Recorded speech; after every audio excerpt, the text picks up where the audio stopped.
माँ के हाथ के बने खाने किसे पसंद नहीं होते। हम चाहे जितने मर्ज़ी बड़े हो जाएं, लेकिन जो माँ के हाथ का जायका होता है वो कभी भी हमारी ज़ुबान से नहीं जाता। मैं भी अपनी अम्मी के घर गई पतों की, और फिर मैंने उनसे फरमाइश की उनके हाथ के बने हुए मक्खन वाले पराठे की, जो चाह के भी अभी मेरे हाथ में वो टेस्ट नहीं आया। तो उन्होंने मेरे कहने पर भी मुझे पराठा बना कर दिया। पहले उन्होंने पेड़ा बनाया, जिसे हम पंजाबी में पेड़ा कहते हैं, उसको पेड़ा बनाया अच्छी तरह से। उसके बाद उसको बेला, और ये मक्खन के अम्मी पराठे बनाती हैं।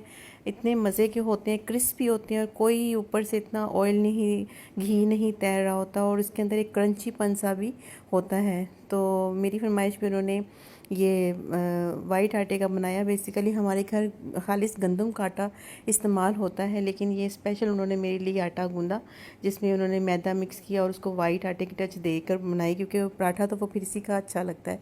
और वैसे भी शहर में वाइट आटे का इस्तेमाल कर कर के, और देसी गंदम हालांकि हेल्दी होती है लेकिन खाया ही नहीं जाता उसका। तो ये फिर उन्होंने मेरे लिए स्पेशल पराठा बनाया। तो इसको अच्छी तरह उन्होंने पहले बेला है, उसके बाद अब इसके ऊपर वो मक्खन लगाएंगी। बचपन से ही मक्खन और देसी घी के पराठे वो बनाती थी। हमारे लिए घर का मक्खन बनता था, घर की लस्सी होती थी, तो वो घर की भैंस होती थी, तो वो उसी का मक्खन वगैरह निकाल कर दूध का जाग लगा कर उसको लस्सी तैयार करती थी। उसमें से मक्खन उतारती थी सुबह सुबह फजर टाइम, और उसके ताज़ा ताज़ा मक्खन के पेड़ों के पराठे बना कर देती थी, और कच्चे दूध की चाय बनती थी। बस क्या वो वक्त था।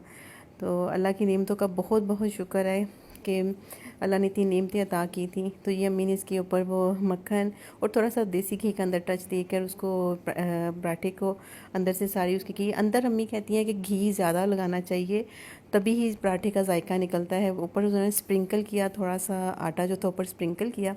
अब उसको रोल करेंगी, क्योंकि अंदर घी ज़्यादा लगा हो तो फिर पराठे में एक क्रंचीपन सा आता है। ऊपर जितना मर्ज़ी आप घी लगा लें, वो जायका, वो मज़ा पराठे के अंदर नहीं होता। तो पता नहीं माओं के हाथ में अल्लाह ताला ने क्या एक जायका रखा हुआ है कि वो जो टेस्ट उनके हाथ में है ना, वो चाह के भी नहीं आता। तो हर किसी का अपनी माँ के हाथ का बना हुआ खाना, जायका सब पसंद होता है। इसी तरह मैं नेक्स्ट वीडियो में अम्मी की, जिस तरह वो सादा बिल्कुल पुलाव बनाती थी, कोई आर्टिफिशियल फ्लेवर्स मसाले वगैरह नहीं होते थे, तो वो भी मैं एक रेसिपी शेयर करूँगी। सिंपल हरी मिर्चें और घर की सुरख मिर्च वगैरह जो कुटी होती थी, उस तरह का एक सिंपल सा पुलाव, लेकिन इतना वो टेस्टी होता है ना कि आजकल के मसाले भी वो जायका नहीं देते।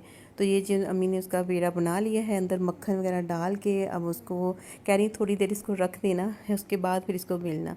तो अब तवे पे भी उन्होंने मक्खन ऐड किया है, अब उसको बेलेंगी, और बेल लिया उन्होंने, अब ऊपर डाल देंगे। तो अब उसके तवे पे डाल देंगी, और साथ साथ चाय भी मैं कर रही हूँ कि चाय तैयार हो जाए। और साथ साग का सालन था, और साथ हाफ़ फ्राई भी बना लिया। तो खैर ये उन्होंने तवे के ऊपर डाल दिया है, पराठे को अच्छी तरह फैला दिया है, और उसके दोनों साइडों पे ये ब्राउन सा क्रिस्पीपन सा इसके ऊपर आ जाएगा। बिल्कुल ऊपर घी फील नहीं होता, हालांकि वो लगाती भी हैं, हल्का लगाती हैं, लेकिन अंदर ज़्यादा लगाती हैं ना, तो इसलिए शायद जायका इसका डिफरेंट होता है। तो ये ऊपर मक्खन उन्होंने लगा दिया है, इसको टर्न करके दूसरी तरफ से। तो बड़ा मज़ेदार सा पराठा जो है अम्मी के हाथ का ना, जितने दिन मैं उनके पास एक हफ़्ता रही तो मैंने उन्हीं के हाथ का पराठा खाया। तो बस वो एक टेस्ट जो है वो उसके साथ एक अलग ही अटैचमेंट है।